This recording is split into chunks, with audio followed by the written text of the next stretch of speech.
안녕하세요. 예, 안녕하세요. 저는요, 병원 읽어주는 언니의 언니, 문언니라고 합니다. 언니분께서 이제 얼마 전에 병원을 방문했다가 굉장히 민망했던 상황이 있었다고. 아유, 막 얼마나 부끄러웠는지 모릅니다. 예. 어떤 상황이었는지 말씀해 주실까요? 제가요, 건강하게 한번 살아보려고 산부인과 정기검진을 갔거든요. 그날따라도 사람이 엄청 많은 기라. 우리 또 간호사 선생님이 친절하게 내한테 초경이 언제 했느냐, 뭐 생리 언제 했느냐, 뭐 출산 경험 있느냐, 그것까지는 대답 잘 했거든요. 그런데 저한테 언제 성관계 마지막 했어요? 묻는 순간 막 사람들이 다 저를 쳐다보는데 이거를 이제 어제 했다 해야 되나 아니면 일주일 전에 했다 하는 게 좀 좋을까 막 엄청 고민했거든요. 근데 답을 못 내겠더라고. 그래서 그만 제가 사실대로 얘기했습니다. 기억이 안 난다고 하고 돌아섰는데 얼마나 슬프든지 제가. 근데 어쨌든 너무 부끄러웠어요. 병원 읽어주는 언니 뭐하노? 이런 것 좀 해결 좀 해도.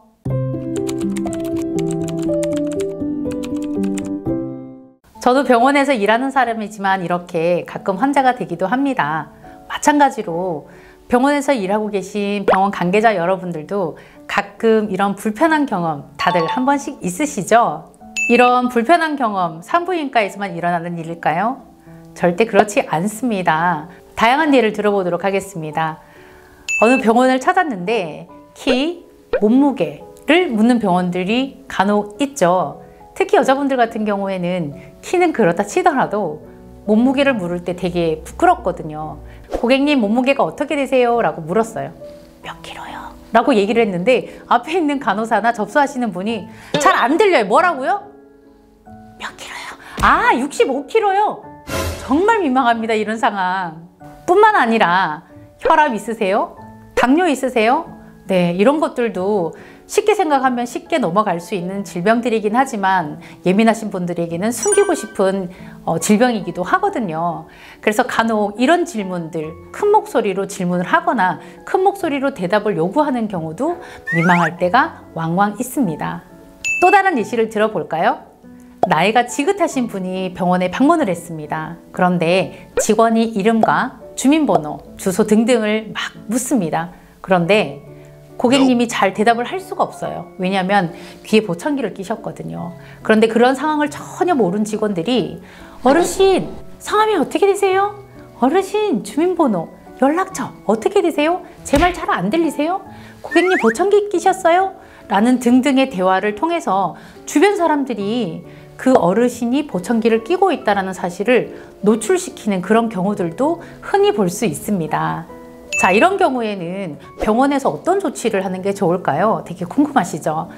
수치심을 일으킬 수 있는 질문들은 구두상으로 질문하는 것보다는 체크리스트를 좀 작성할 수 있도록 해주시는 게 도움이 되고요. 그리고 때에 따라서는 구체적인 질문을 요할 수가 있잖아요. 체크리스트로 어려운 것들. 그런 경우에는 사실상 밖으로 나오셔서 고객님 옆에 밀착을 해서 질문을 해주시는 게 훨씬 더 도움이 됩니다. 저는 항상 서비스에 대한 정의를 하고 서비스를 티칭하는 사람으로서 서비스가 뭐냐라고 물으면 목소리를 높이고 밝은 표정을 하고 고객들에게 적극적으로 응대를 해라 라는 말도 하기도 해요. 하지만 그것보다 더 중요한 서비스는 고객의 불편함을 제거해 주는 것이 서비스라고 생각합니다. 저도 병원 환자가 될 수 있고요. 여러분들도 병원 환자가 될 수 있습니다.